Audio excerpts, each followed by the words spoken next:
ఏకాక్షర స్వరూపుడు. అంటే ఓం ఇత్యేకాక్షరం బ్రహ్మ. ఓం గుణ సంపర్కం వల్ల సృష్టి ఏర్పడింది. సృష్టిలో ప్రతిదానికి పుట్టుక, ఉనికి, పోవడం అనే వికారాలుంటాయి. ఈ మూడు ఉన్నదాన్ని జగత్తని, లేనిదాన్ని బ్రహ్మమని గుర్తించమంటాయి ఉపనిషత్తులు. ఈ శ్లోకంలో వినాయకుణ్ణి గుణాతీతుడిగా అభివర్ణించారు శంకర భగవత్పాదులు. అంటే పరతత్వం వినాయకునిగా మనకు భాసిస్తూ నిత్యము సత్యము అయిన దానిగా అనుభవంలోకి వస్తోంది. ఆ పరతత్వానికి ఆకారం లేదు. ఏదో ఒక కాలంలో స్థలంలో ఏర్పడిన దానికి ఆకారం ఉంటుంది. వినాయకునిగా మనం ఉపాసించే పరతత్వం ఒకే కాల అవధిలో ఏర్పడలేదు. అది అనాదిగా ఉంది. నలుగుపిండితో పార్వతి బొమ్మ చేయటం అనే కథలన్నీ మనకు అర్థం కావటం కోసమే చెప్పినవే. స్వామిని ఈ శ్లోకంలో శంకర భగవత్పాదులు పరం అన్నారు. పారం అంటే ఒడ్డు, పరమైన పారం అంటే ఆవలి ఒడ్డు. సంసారనే సముద్రానికి ఆవలి ఒడ్డు. ఈ అజ్ఞానపు సముద్రాన్ని దాటే ప్రయత్నం ఎక్కడ ముగిసిపోతుందో దాన్ని పారం అంటారు. అదే పరమాత్మ ఉండే తావు.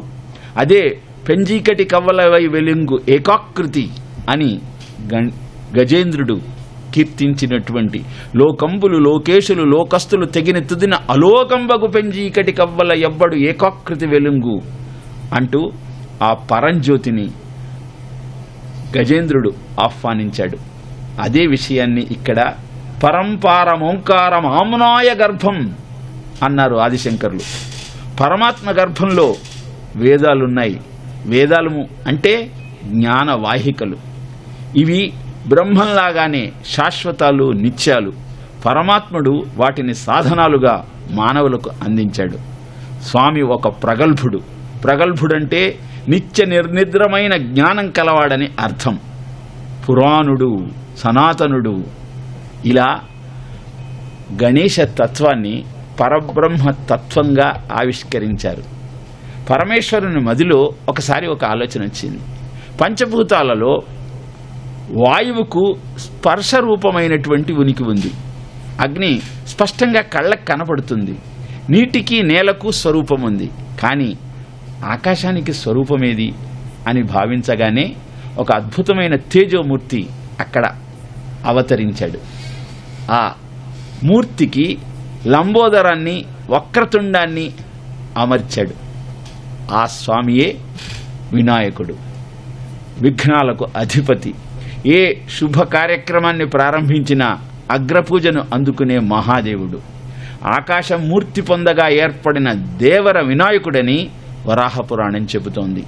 ఇలా అద్భుతమైన వినాయక తత్వాన్ని ఆవిష్కరిస్తూ ఓం తత్పురుషాయ విద్మహే వక్రతుండాయ ధీమహి తన్నోదంతి ప్రచోదయాత్ అని తైత్తరీయ సంహితలోని మహానారాయణోపనిషత్తులోని మొదటి అనువాకంలో 24వ మంత్రము గణేశ గాయత్రిని తెలియజేసింది. వక్రతుండుడైన తత్పురుషుని ధ్యానిద్దాం. ఆ దంతి మన బుద్ధిశక్తులను పెంచుతాడు అని ఈ మంత్రానికి అర్థం.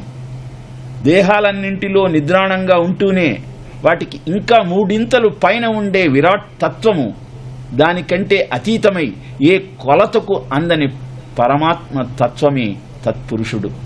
ఉపాసకుల ప్రయోజనం కోసం ఆ పరమాత్మ వక్రతుండ స్వరూపంతో మనకు దర్శనమిస్తూ ఉన్నాడు. వినాయకుడు గజముఖుడు కనుక ఇక్కడ వక్రతుండ శబ్దం వంపు తిరిగిన తొండానికి సంకేతంగా చెప్పబడింది. నిజానికి ఏ రూపము లేని పరమాత్మను వక్రతుండంతో పోల్చటంలోని ఆంతర్యమేమిటి అంటే ప్రణవ స్వరూపమే వక్రతుండము అని ఓంకారము శబ్ద బ్రహ్మముగా తెలియజేయబడినటువంటి ఈ అద్భుతమైన వేదాంతంలో ఆ ప్రణవానికి స్వరూపమే వినాయకుడు. మన కనుల ముందు అద్భుతమైన అష్టభుజ ఆకారంలో సాక్షాత్కరిస్తూ ఆ భంగిమ ఆనందాన్ని కలుగజేస్తుంటే అసుర శక్తులను దునుమాడేటువంటి పరమాత్మ స్వరూపంగా మనకు దర్శనమిస్తూ ఉన్నాడు. అలాంటి గణేశమూర్తిని ఆరాధిస్తే ఆలోచన పరిపుష్టమై ఆనందం మన సొంతమవుతుంది. గణపతయ్య గణపతయ్య ఉండ్రాళ్ళు నీకు పోతురా ఓ గణపతయ్య, మందకోడిగా ఉండబోకురా జమ్మిపత్రి పూజ సేతురా ఓ గణపతయ్య, ముందే నీకు పూజ సేతురా ఊరిలోన ఊరేగించెదా ఓ గణపతయ్య, ఉయ్యాలలో ఊపుతానురా మమ్మెప్పుడూ మరువబోకురా ఓ గణపతయ్య అంటూ పిల్లవాడిగా భావించి ఆ గణపతిని ఒక తల్లి పూజిస్తే, శివ శివ మూరుతయ్య గణనాయక, శివుని కుమారుడయ్యా గణనాయక, కోలన్న కట్ట మీద గణనాయక, కొలువుదీరి ఉండవయ్య గణనాయక, దూరంపు బొజ్జ కడిగి స్వామి నాయక, ఏటిగడ్డ గరిక తెచ్చి గణనాయక అంటూ కోలాటమాడుతూ అమ్మలంతా ఆ స్వామిని కీర్తిస్తారు. ఎక్కడ ఎవ్వరు ఎలా ఆ స్వామిని ఆరాధించినా కటాక్షించి కోరికలు తీర్చి విఘ్నాలను అంతం చేసే అద్భుతమైనటువంటి కరుణాంతరంగుడైన ఆ స్వామిని ఆరాధించినంత మాత్రాన విఘ్నాలన్నీ తొలగిపోతాయి. ఈ సత్యాన్ని గుర్తించి ఆదిపూజ్యుడుగా గణేశుణ్ణి మనం సుముఖశ్చ ఏకదంతశ్చ కపిలో గజకర్ణకః లంబోదరశ్చ వికటో విఘ్నరాజో గణాధిపః ధూమకేతుర్గణాధ్యక్ష భాలచంద్ర గజాననః వక్రతుండ శూర్పకర్ణ హేరంబ స్కందపూర్వజః షోడశైతాని నామాని యప్పటేత్ శృణుయాదపి విద్యారంభే వివాహే చ ప్రవేశే నిర్గమే తథా సంగ్రామే సర్వకార్యేషు విఘ్నస్తస్య న జాయతే అని ఆ 16 నామాలను జ్ఞాపకం చేసుకుంటాం. ఈ విధంగా ఆయనను మనం ఆరాధిస్తాం. వినాయక చవితి నాటి ఉదయం చంద్రుడు వినాయకుని జన్మ నక్షత్రమైన హస్త నక్షత్రంలో ఉంటాడు. చవితి నాడు సూర్యోదయానికి పూర్వం ఏనుగు తొండం, లంబోదరం, ఎలుక వాహనంతో కనిపించే గణపతి నక్షత్రం తూర్పు దిక్కున కనిపిస్తుంది. మరునాడు ఆ నక్షత్ర సమూహం సప్తర్షి మండలానికి సమీపంలో ఉంటుంది. అందుకే మరునాడును ఋషి పంచమి అంటారు. సరిగ్గా 6 నెలల తరువాత పాల్గొన శుద్ధ చతుర్థి నాడు ఇదే నక్షత్ర సమూహం సూర్యాస్తమయానికి అంతరిక్షంలో దర్శనమిస్తుంది. ఆనాడు పుత్ర గణపతి వ్రతం ఆచరిస్తాం. ఈ వివరాలు ఎందుకు మనం చెప్పుకుంటున్నాము అంటే, జ్యోతిష్య శాస్త్రము అద్భుతమైన గణపతి ఆరాధనను అన్ని విఘ్నాలను పోగొట్టుకునే విధంగా ఎలా చెయ్యాలో మనకు తెలియజేసింది. ఆ మూర్తులనన్నింటినీ, ఆ శక్తులనన్నింటినీ ఆవిష్కరిస్తూ ఈనాడు ఇంతకాలము ఆరాధించిన ఆ గణపతి మూర్తులను నిమజ్జనం చేయటం కోసం భక్తులంతా సమాయత్తమవుతున్న నేపథ్యంలో ఒక్కొక్క మూర్తికి ఒక్కొక్క గాథ. కృష్ణుడు, అర్జునుడు, రథాన్ని నడుపుతున్న పార్థసారథి, రథాన్ని అధిరోహించి యుద్ధం చేయటానికి సన్నిద్ధమైనటువంటి పార్థుడు. ఎత్ర యోగేశ్వర కృష్ణో ఎత్ర పార్థో ధనుర్ధరః తత్ర శ్రీర్విజయోభూతి ధ్రువానీతిర్మతిర్మమ. ఎక్కడైతే యోగేశ్వరుడైన కృష్ణుడుంటాడో, ఎక్కడైతే ధనుర్ధారి అయిన అర్జునుడుంటాడో అక్కడ విజయము, విభూతి, సంపద అన్నీ విలసిల్లుతాయి. యోగేశ్వరుడైన కృష్ణుడిని ఎక్కడి నుంచి తీసుకురావాలి? ధనుర్ధారి అయిన అర్జునుడు ఎక్కడ దొరుకుతాడు అంటే, నీ ఆలోచనే కృష్ణుడు, నీ ఆచరణనే అర్జునుడు. ఆచరణ, ఆలోచన రెండు కలిసి పనిచేసినప్పుడు అద్భుతం ఆవిష్కరింపబడుతుంది. ఇదే భగవద్గీత సారాంశం. మరి ఈ ఆచరణ, ఆలోచన సక్రమంగా ఉండాలి అంటే వాటిని కలిగించేటువంటి ఆదిపూజ్యుడైనటువంటి వినాయకుణ్ణి ఆరాధించాలి. వినాయకుని శూర్ప కర్ణము అంటే పెద్ద చేట లాంటి చెవులు, మనకు చేటలు ధాన్యాన్ని చెరిగి పొట్టును పారవేసి భోజనయోగ ధాన్యాన్ని ఏ విధంగా అందిస్తాయో అదేవిధంగా అజ్ఞానావృతమైన జ్ఞానాన్ని చెరిపి అజ్ఞానాన్ని తొలగించి జ్ఞానాన్ని మాత్రమే మిగిల్చేదే శూర్పకర్ణం. అది ఎప్పుడు సాధ్యమవుతుంది? నువ్వు చక్కగా చేయదలుచుకున్న పనికి అవసరమైన జ్ఞానాన్ని విని అనంతరం ఆచరణలో దాన్ని చూపించగలిగితే అది నీకు సాధ్యమవుతుంది. అందుకే వినాయకుని స్వరూపం అద్భుతమైన వివేకాన్ని నీలో ఉద్దీపన చేసేటువంటి సాధనం. ఆ సత్యాన్ని ఈ మూర్తి యొక్క అంతరార్థంగా ఆవిష్కరిస్తూ ఆ గణేశమూర్తిని ముందుకు నడిపిస్తూ నిమజ్జనానికి సమాయత్తమవుతూ ఉన్నారు.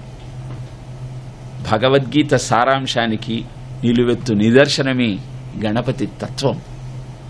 గణపతిని ఆరాధన చేయటం వల్ల జ్ఞానము వివేకము రెండు మనకు సిద్ధిస్తాయి. జ్ఞానం అంటే నీ జీవితాన్ని సంస్కరించుకోవడానికి అవసరమైనటువంటి విద్య. వివేకం అంటే ఆ విజ్ఞానాన్ని నలుగురికి అందిస్తూ నలుగురి జీవితాలను బాగు చెయ్యాలన్నటువంటి ఆలోచనను ఉద్దీపన చేసే సాధనం. ఈ రెండు ఎప్పుడైతే మనలో ఉద్దీపన అవుతాయో అప్పుడు ప్రపంచమంతా సుభిక్షంగా ఉంటుంది, శాంతి నెలకొంటుంది. కాలస్వరూపమైనటువంటి కాళాన్ని అధిరోహించి సిద్ధి బుద్ధి అన్న భార్యలతో గణేశుడు గీతాజ్ఞానానికి ప్రతీకగా ఆ మూర్తిలో మనకు దర్శనమిస్తూ ఉన్నాడు. వినాయకుడికి వివాహమే కాలేదంటారే, సిద్ధి బుద్ధి భార్యలు ఎలా అయ్యారు అని అప్పుడప్పుడు సందేహం కలుగుతుంది. ప్రతి దేవతామూర్తి యొక్క శక్తిని అతని భార్యగా చెబుతారు. ఆ మూర్తిని ఆరాధించటం వల్ల వచ్చే ప్రయోజనాన్ని పుత్రులుగా పేర్కొంటారు. అందుకే గణేశుడికి సిద్ధి బుద్ధి భార్యలైతే క్షేమము లాభము ఆరాధన వల్ల కలిగే ప్రయోజనము. దూర్వార యుగ్మంతో ఆ స్వామిని మనం ఎందుకని ఆరాధిస్తాం అంటే పురాణం ఒక మాట చెబుతుంది. హాలాహలాన్ని శంకరుడు మింగినట్లు వినాయకుడు అనలాసురుడనే రాక్షసుణ్ణి మింగేశాడు. అనలము అంటే అగ్ని అని అర్థం. తత్కారణాన విపరీతమైన వేడి జనించింది. విఘ్నేశ్వరుడికి అమృతంతో అభిషేకం చేస్తే బాధ ఉపశమిస్తుందని ఆ ప్రయత్నం చేస్తారు.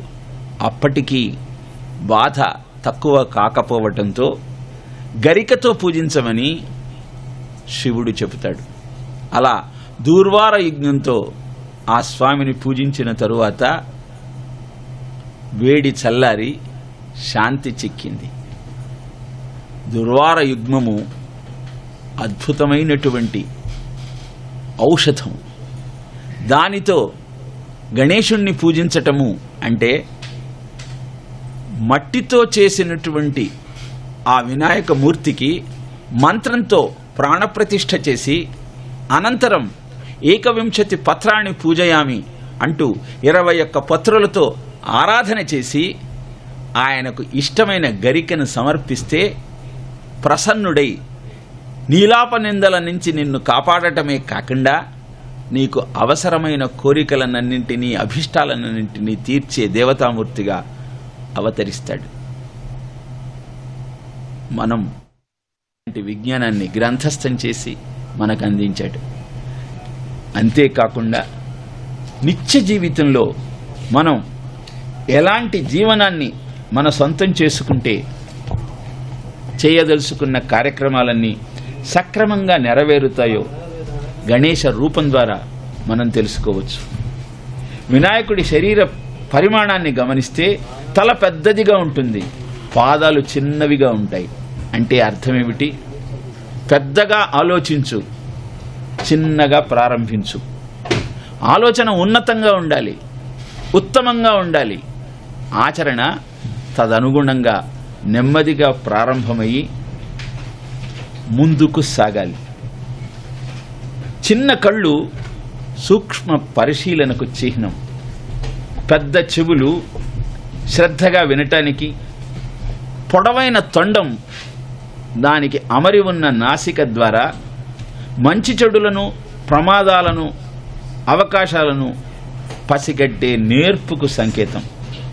కార్యసాధకుడు నిరంతరం అప్రమత్తంగా ఉండి ఏ చిన్న విషయాన్ని నిర్లక్ష్యం చేయకుండా అన్నీ స్వయంగా తానే తెలుసుకుంటూ ముందుకు సాగితే సమర్థుడైన కార్యకర్తగా, కార్యనిర్వాహకుడిగా కింది వారి మాటలను, పైవారి మాటలను, శ్రేయోభిలాషుల మాటలను శ్రద్ధగా ఆలకించి నిజమేమిటో తెలుసుకుంటాడు.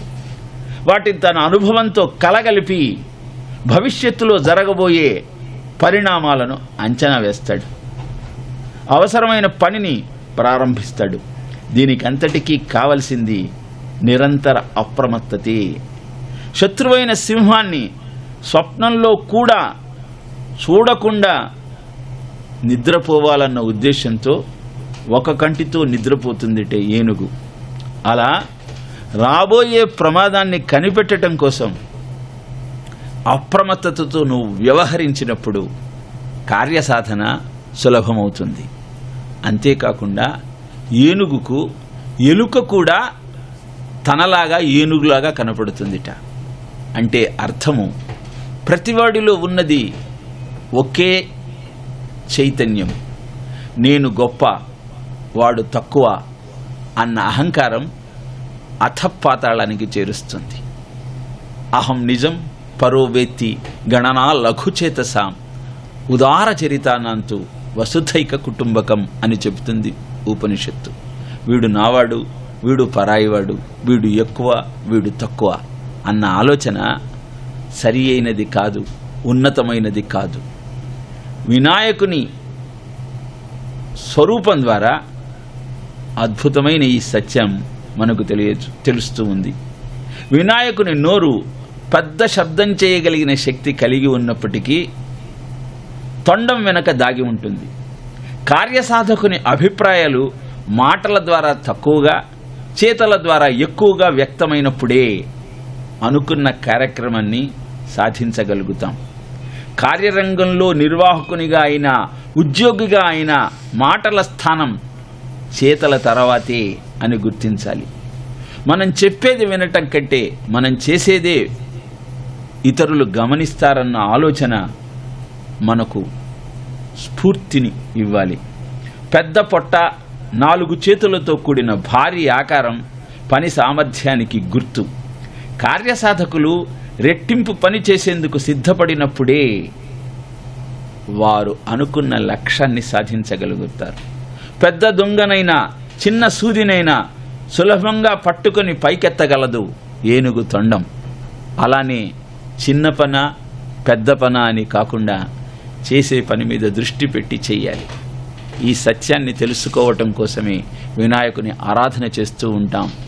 ధర్మధ్వజాన్ని ఎగరవేస్తూ హిందూ ధర్మానికి ప్రతీక అయినటువంటి ఆ ధ్వజాన్ని మా గుండెల్లో నింపుకొని మా దేశాన్ని, మా ధర్మాన్ని రక్షించటం కోసం కంకణబద్ధులమవుతామన్న సత్యాన్ని తెలియజేస్తూ ఉన్నారు. అనేక వాహనాలు ముందుకు సాగిపోతూ ఉన్నాయి. అద్భుతమైన ఆ వినాయక విగ్రహాలు నిమజ్జనానికి సమాయత్తమవుతూ ముందుకు సాగిపోతూ ఉన్నాయి. వినాయకుని వాహనం ఎలుక, చురుకుదనానికి ప్రతీక. అదుపులో ఉన్న ఎలుక ఏనుగును మోయగలిగిన సామర్థ్యాన్ని కలిగి ఉంటుంది. అదుపు తప్పితే విధ్వంసాన్ని సృష్టిస్తుంది. కార్యసాధకునికి ఉండాల్సిన లక్షణాలలో ముఖ్యమైనది తనతో పనిచేసే వారి మీద పట్టు.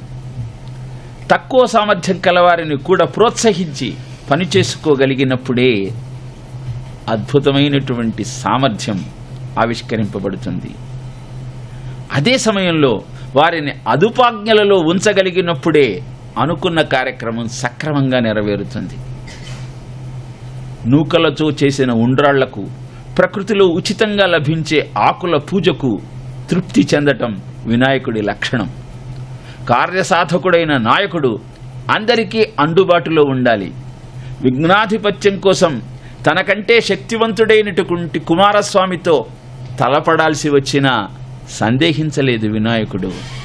ఉపాయమేమిటా అని ఆలోచించాడు. తల్లిదండ్రులకు ప్రదక్షిణ చేయటమే భూప్రదక్షిణ అన్నటువంటి శాస్త్రవాక్యాన్ని విశ్వసించి, గురువాక్యాన్ని నమ్మి శక్తివంతుడైనటువంటి ప్రత్యర్థితో తలపడ్డాడు. అలానే అద్భుతమైన చతుర్భుజుడైన వినాయక స్వరూపం మన ముందు కదులుతూ ముందుకు సాగుతోంది. కృత్యా మహీం మహీమూర్తిం గణేశస్య చతుర్భుజ అన్నటువంటి పురాణ వాక్యానికి నిలువెత్తు నిదర్శనంగా నిలుస్తూ ముందుకు సాగుతోంది. మన శక్తి యుక్తితో కలిసి ముందుకు సాగినప్పుడే అనుకున్న కార్యక్రమాన్ని సాధించగలుగుతాం. గురువాక్యము, శాస్త్రవచనము, ఆత్మవిశ్వాసము, ఈ 3 శ్రద్ధకు చిహ్నము అని శాస్త్రం తెలియజేస్తోంది. ఆ యొక్క స్వరూపం మన కనుల ముందు కదులుతూ ఆనందాన్ని కలిగిస్తోంది.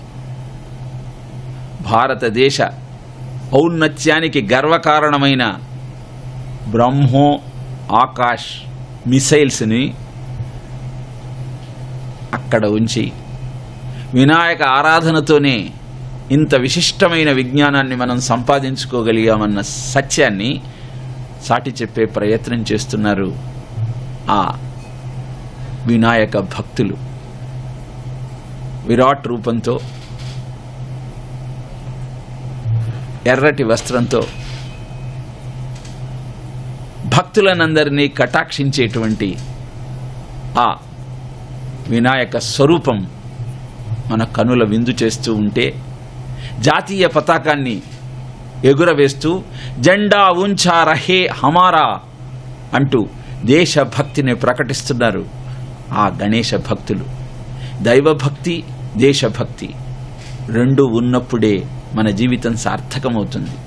ఆదిశంకర భగవత్పాదులు కూడా జగన్మాతను కీర్తిస్తూ భారతదేశంలోని 8 ముఖ్యమైన పట్టణాలను పేర్కొన్నారు. విశాల, కళ్యాణి, స్ఫుట రుచిరయోధ్యా, కువలయై, కృపాధారాధారా, కృపాధారాధారా, కిమపి మధురా భోగవతిగా, అవంతి దృష్టిస్తే బాహునగర విస్తార విజయ, ధ్రువం తత్తన్నామ వ్యవహరణ యోగ్యా విజయతే. అలా భారతదేశంలోని 8 పట్టణాల పేర్లతో అమ్మవారిని కీర్తించారు.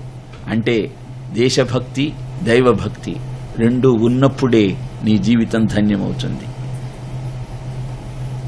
వందే మాతరం, వందే మాతరం, వందే మాతర గీతాన్ని ఆలపిస్తూ ముందు తరాల వారికి అరవింద వివేకానంద, రామకృష్ణ దయానంద సమర్థలా సందేశం వందే మాతరం, ఛత్రపతి నేతాజీ, సావర్కర్ తానాజీ, రాణా రక్తపు శౌర్యం వందే మాతరం, ఝాన్సీ రాణి రుద్రమాంబ కత్తుల కథలే వందే మాతరం, వందే మాతరం, వందే మాతరం అంటుంది మాతరం అన్న సత్యాన్ని అద్భుతంగా వారు ఆవిష్కరించారు. అలానే చతుర్భుజాలతో ఆసనం మీద అధిష్ఠుడై వరద అభయ హస్తాలను చూపుతూ పాశాన్ని, అంకుశాన్ని ధరించి ముందుకు సాగిపోతున్నాడు ఇంకొక వినాయకుడు. ఎన్ని రూపాలలో ఆ స్వామిని చూసినా తెలియజెప్పే సత్యము ఒక్కటే. 8 శక్తులు విఘ్నాన్ని కలగజేస్తూ దేవతా సైన్యాల మీద దాడి చేస్తే అలసత్వము అంటే సోమరితనము, కృపణ అంటే బేలతనము, దీనత్వము, నిద్ర, బద్ధకము, క్లీబ, ప్రమీలిక, నిరహంకార. ఇంకొక అద్భుతమైన వినాయకమూర్తి త్రిశూలాన్ని ధరించి త్రిగుణాలకు అతీతమైన తత్వమే గణేశ తత్వమన్న విషయాన్ని ప్రకటిస్తూ ఉంది. ఆ మూర్తిని భజిస్తూ ఆనందంతో గంతులేస్తున్నారు భక్తులు. అందరికీ ఆ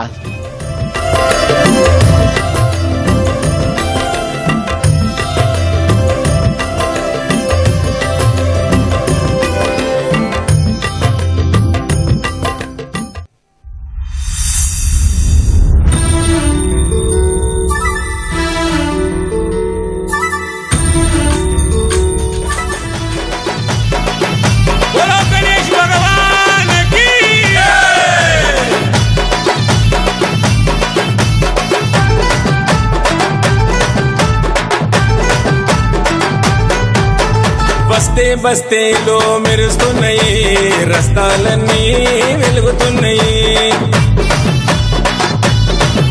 అరే గల్లీ గల్లీలో గంతులేసినాయి, గణేశులతో కాంతులిల్లినాయి. బస్తే బస్తేలో మెరుస్తున్నాయి, రస్తాలన్నీ వెలుగుతున్నాయి. గల్లీ గల్లీలో గంతులేసినై గణేశులతో కాంతులెల్లినై గజమాలలు తెచ్చినారు గణనాథుడికి ఘనమైన పూజలనే చెయ్యడానికి గజమాలలు తెచ్చినారు గణనాథునికి ఘనమైన పూజలనే చెయ్యడానికి ఏటేటా చేస్తున్నారు నీ వేడుకని రావయ్య రావయ్య మూషిక వాహనమెక్కి ఏకదంత వక్రతుండ రావా భూలోకానికి రావయ్య రావయ్య మూషిక వాహనమెక్కి ఏకదంత వక్రతుండ రావా భూలోకానికి బస్తే బస్తీలో మెరుస్తున్నాయి రస్తాలన్నీ వెలుగుతున్నాయి గల్లీ గల్లీలో గంతులేసినై గణేశులతో కాంతులిల్లినై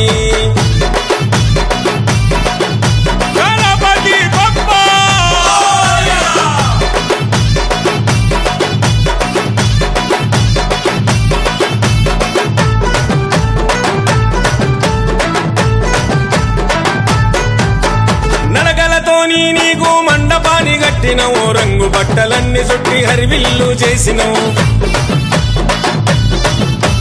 తూలుపేట వెళ్ళి విగ్రహాన్ని తెచ్చినవు చవితి రోజు గణపయ్య పూజ చేసి మురిసినవు నడకలతోని నీకు మండపాన్ని కట్టినవు రంగు బట్టలన్నీ చుట్టి హరివిల్లు చేసినవు తూలుపేట వెళ్ళి విగ్రహాన్ని తెచ్చినవు చవితి రోజు గణపయ్య పూజ చేసి మురిసినవు ఉండ్రాలయ్యా పాయసాలు నీకయ్యా దీవించయ్యా దిక్కుమొక్కు నీవయ్యా పట్టు వస్త్రాలు ఏరికోరి తెచ్చినవు బంతి చామంతి మాల మెడల వేసినవు అరచేతుల భారీ లడ్డు నీ పెట్టినవు నీ అభయం ఉండాలని నిన్ను మొక్కినవు రావయ్య రావయ్య మూషిక వాహనమెక్కి ఏకదంత వక్రతుండ రావా భూలోకానికి రావయ్య రావయ్య మూషిక వాహనమెక్కి ఏకదంత వక్రతుండ రావా భూలోకానికి బస్తే బస్తీలో మెరుస్తున్నాయి రస్తాలన్నీ వెలుగుతున్నాయి గల్లీ గల్లీలో గంతులేసినై గణేశులతో కాంతులిల్లినై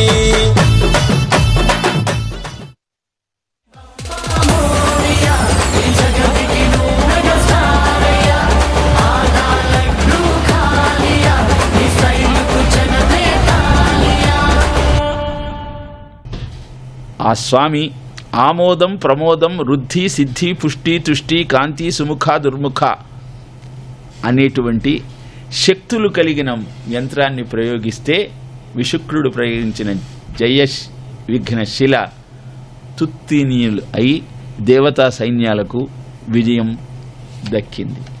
కనుక నీలో ఎప్పుడైతే ఆసురీ శక్తులు ఉత్పన్నమవుతాయో ఆచరించే ప్రతి కార్యక్రమానికి విఘ్నంగా అవి పరిణమిస్తాయో అప్పుడు విఘ్నేశ్వర ఆరాధన అలాంటి అన్ని విఘ్నకర శక్తులను అంతం చేసి అద్భుతాన్ని ఆవిష్కరిస్తుంది. ఆ సత్యాన్ని గుర్తించినటువంటి భారతీయుడు నవరాత్రులలో ఆ స్వామిని ఆరాధిస్తూ ఉంటాం. ఎందుకు 9 రోజులే చేస్తారు? 9 అనేది పరబ్రహ్మ సంఖ్య, 8 మాయ సంఖ్య. గణితంలో 9వ ఎక్కాన్ని పరిశీలిస్తే 9వ ఎక్కంలో ఏ అంకెతో 9ని గుణించినా వచ్చిన లబ్ధాన్ని కలిపితే మళ్ళీ 9 వస్తుంది. అద్భుతమైన వినాయక స్వరూపం గరుడ, సింహ, అశ్వ, వరాహ రూపాలతో మనకు సాక్షాత్కరిస్తూ ఉంది. ఒక్కొక్క రూపానికి ఒక్కొక్క మంత్రం ఉంటుంది, ఒక్కొక్క శక్తి మనకు అందించగలుగుతుంది. అలాంటి అద్భుతమైన మంత్రశక్తితో నిబిడీకృతమైనటువంటి మూర్తులను మనం ఈరోజు దర్శించుకోగలుగుతూ ఉన్నాం. 9 రోజులలో ఆ గణపతిని ఆరాధన చేయటము అంటే పూర్ణత్వాన్ని పొందటానికి ప్రయత్నం చేయటమే. ప్రకృతి మాయకు చిహ్నమైతే పరమేశ్వరుడు చైతన్యానికి ప్రతీక. ఈ మాయ మానవ రూపమైతే చైతన్యము గజరూపము, గజము జగము కలిస్తే గణపతి. ఆ సత్యాన్ని వినాయకుని స్వరూపం ద్వారా గుర్తిస్తూ ఆ స్వామిని మనసు నిండా నిలుపుకొని మన జీవితాన్ని ధన్యం చేసుకునే ప్రయత్నం చేయాలి. వినాయకునిగా, గణపతిగా, ఏకతంతునిగా, వక్రతుండునిగా అనేక నామాలతో ఆ స్వామిని మనం ఆరాధిస్తాం. విఘ్న సంహారానికి అవతరించిన పరబ్రహ్మయే గణపతి. సృష్టికి పూర్వమే బ్రహ్మకు సృష్టి చేయాలనుకున్నప్పుడు అనేక విఘ్నాలు కలిగాయి. వాటినన్నింటినీ అధిగమించటం కోసం పరమాత్మను ఆరాధిస్తే ఓంకారం రూపంలో గజవక్త్రంతో ఆయన ప్రత్యక్షమయ్యాడు.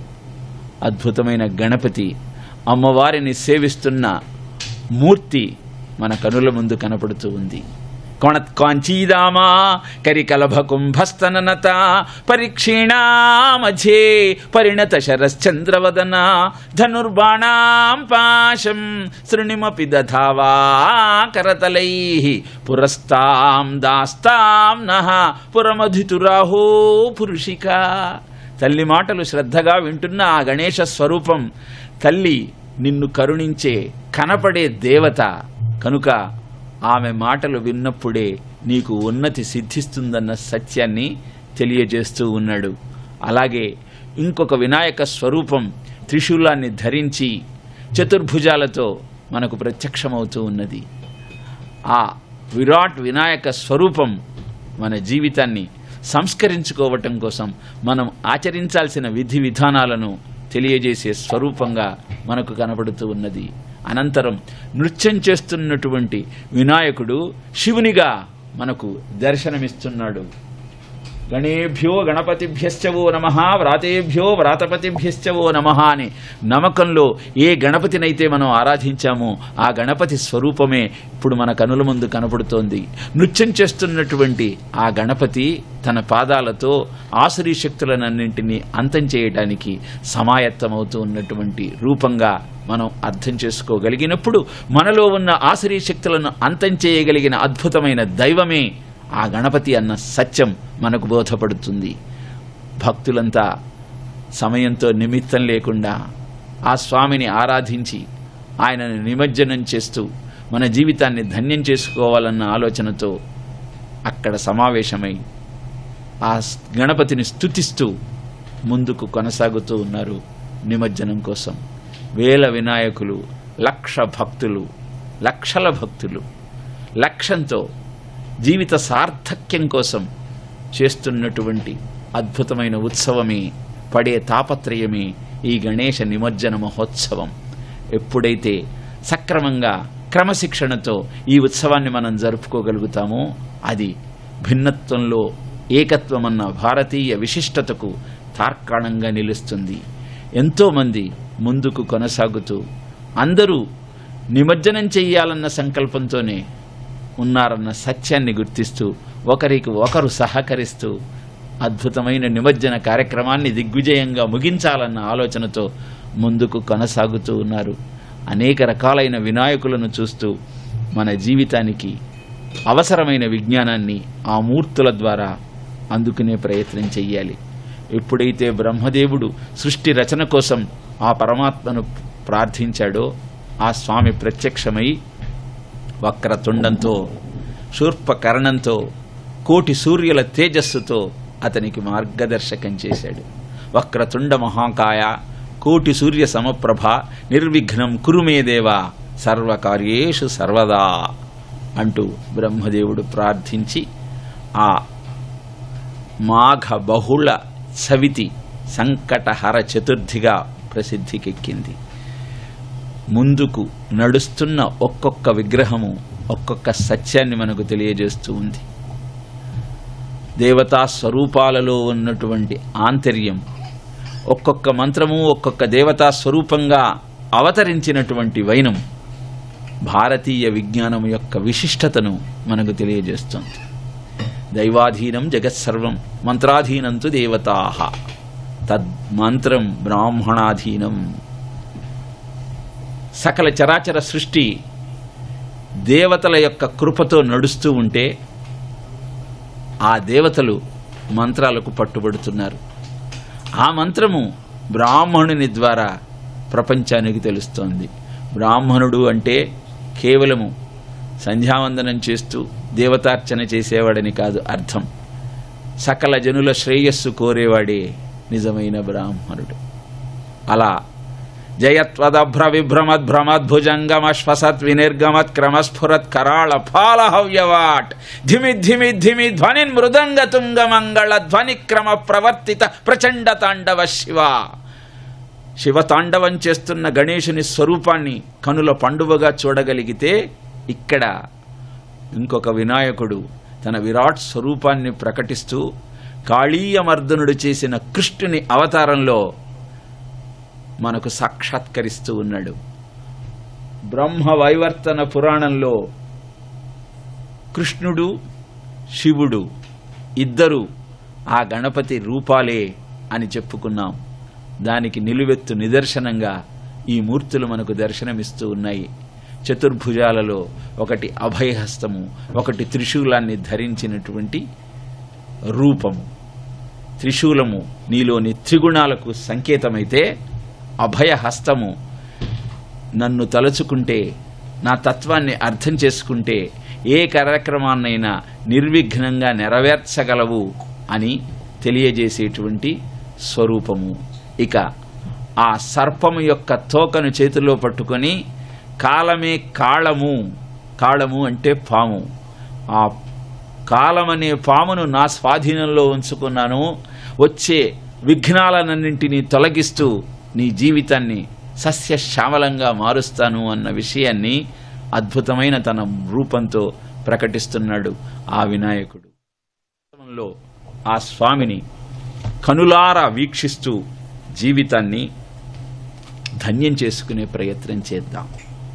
శ్రీ పార్వతీపుత్ర లోకస్త్రయస్తోత్ర సత్పుణ్య చారిత్ర భద్రే భవక్త్ర మహాకాయ కాత్యాయనీనాథ సంజాత స్వామి శివా సిద్ధి విఘ్నేశ నీ పాద పద్మంబులన్నీదు కంఠంబు నీ బొజ్జ నీ మోము నీ మౌళి బాలేందు ఖండంబు నీ నాలుగు హస్తంబులన్నీ కరాళంబు నీ పెద్ద వక్త్రంబు దంతంబు నీ పాద హస్తంబు లంబోదరంబున్ సదా మూషికాశ్వంబు నీ మందహాసంబు నీ చిన్ని తొండంబు నీ గుజ్జు రూపంబు నీ శూర్పకర్ణంబు నీ నాగ యజ్ఞోపవీతంబు నీ భవ్య రూపంబు దర్శించి హర్షించి సంప్రీతి మొక్కంగా శ్రీగంధమున్ కుంకుమం భక్షతల్ జాజులన్ చంపకంబుల్ తగన్ మల్లెలున్ మొల్లలున్ మంచి చేమంతులున్ తెల్ల గన్నేరులన్ మంకెనల్ పొన్నలన్ పువ్వులన్ మంచి దూర్వారంబులన్ తెచ్చి శాస్త్రోక్త రీతిని సమర్పించి పూజించి సాష్టాంగమున్ చేసి విఘ్నేశ్వర నీకు టెంకాయ పొన్నంటి పండ్లున్ మరిన్ మంచివో నిక్షు ఖండంబులన్ రేగు పండ్లంబు డప్పడంబుల్ వడల్ నేయి బూరల్ మరిన్ గోధుమ అప్పంబులన్ పునుగులున్ బూరెలున్ గారెలున్ చొక్కము చల్మిడిన్ బెల్లమున్ తేనయుంజున్ను వాలాజ్యమున్ నాను బియ్యంబు నామ్రంబు బిల్వంబు మేల్ బంగరు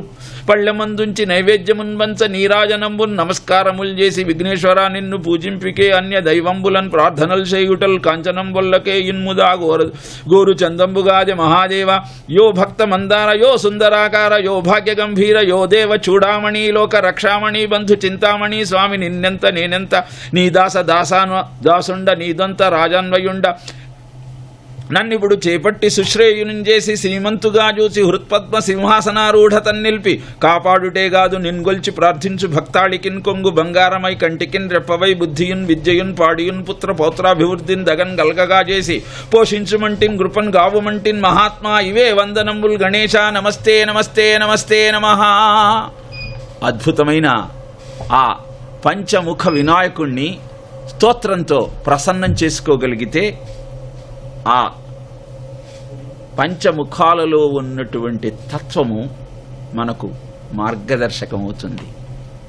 అలాగే ఇంకొక అద్భుతమైన వినాయక స్వరూపం గరుడ వాహనాన్ని అధిరోహించి ముందుకు సాగుతున్నటువంటి వినాయక స్వరూపం. గరుడు అంటే వేదము అని అర్థం. వేదము నాదబ్రహ్మమైనటువంటి వినాయక స్వరూపాన్ని, ఆంజనేయ స్వరూపాన్ని అధిరోహించినటువంటి వినాయక స్వరూపం మన కనుల ముందు కనపడుతూ ఉంది. ఆంజనేయుడు విష్ణు భక్తుడు, గణేశుడు సాక్షాత్తు విష్ణు స్వరూపమే. అందుకే తన నాథుడు, తన దైవమైన ఆ విష్ణువును తన భుజముల మీద మోసుకొని వెళుతున్నటువంటి అద్భుతమైన రూపాన్ని మనం కనులారా వీక్షిస్తూ ఉన్నాం. ఇంకొక వినాయక స్వరూపం చతుర్భుజాలతో మనకు కనుల పండుగ చేస్తూ ముందుకు కదిలిపోతూ ఉంది. ఇలాంటి అద్భుతమైన విఘ్నేశ్వరుడికి మనం మంగళహారతులు సమర్పిస్తూ నిమజ్జనం కోసం సమాయత్తమవుతూ ఉన్నాం. ఈ ఉత్సవంలో అనేకమైన గణేశమూర్తులు మనకు మార్గదర్శకం చేస్తూ ఉన్నాయి. భక్తులంతా కోలాహలంగా అంగరంగ వైభవంగా ఈ గణేశ నిమజ్జన ఉత్సవాన్ని జరుపుకోవటానికి సంసిద్ధులవుతూ ఉన్నారు. ప్రకృతి అంతా వ్యాపించి ఉన్న ఆ పరమాత్మ తత్వాన్ని వినాయక చవితి నాడు మంత్రం ద్వారా విగ్రహంలోకి ఆవాహన చేసి నవరాత్రులు ఆ స్వామిని ఆరాధించాం. నవ సంఖ్య పూర్ణత్వానికి చిహ్నమని చెప్పుకున్నాం. అలానే నవాన్ రాతి ఇది నవరాత్రి అని చెప్తుంది. కొత్త దేహాన్ని నీకు అందించేటువంటి సాధన క్రమమే నవరాత్రి.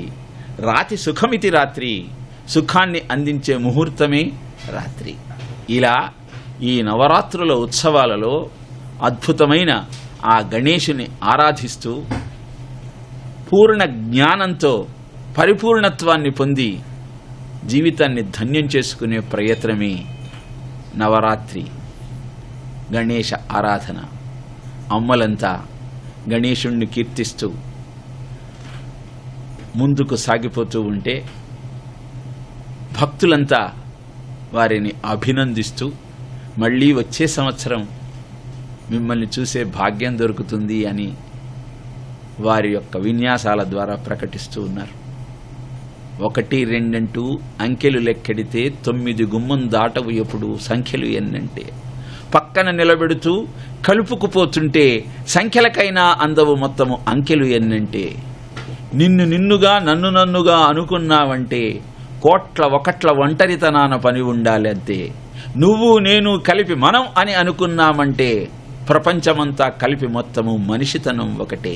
అలాంటి నిలువెత్తు మానవత్వానికి నిదర్శనంగా ఈనాడు భాగ్యనగర్లో అద్భుతమైన ఈ గణేశ ఉత్సవ మహోత్సవం మనకు కనపడుతూ ఉన్నది. రూపాలు ఎన్నైనా, భావాలు ఎన్నైనా, ప్రాంతాలు ఎన్నైనా, ఆలోచన ఒక్కటే, ఆచరణ ఒక్కటే. ఆలోచన గణేశ నిమజ్జనం, ఆచరణ క్రమశిక్షణతో అందరం ముందరికి కదులుతూ అద్భుతమైన ఈ ఉత్సవానికి సహకరించటం. ఇన్ని లక్షల మంది ఇంత సమయమైన అద్భుతమైన గణేశ ఆరాధనలో తమ జీవితాన్ని ధన్యం చేసుకోవాలన్న లక్ష్యంతో ముందుకు సాగుతున్న వైనం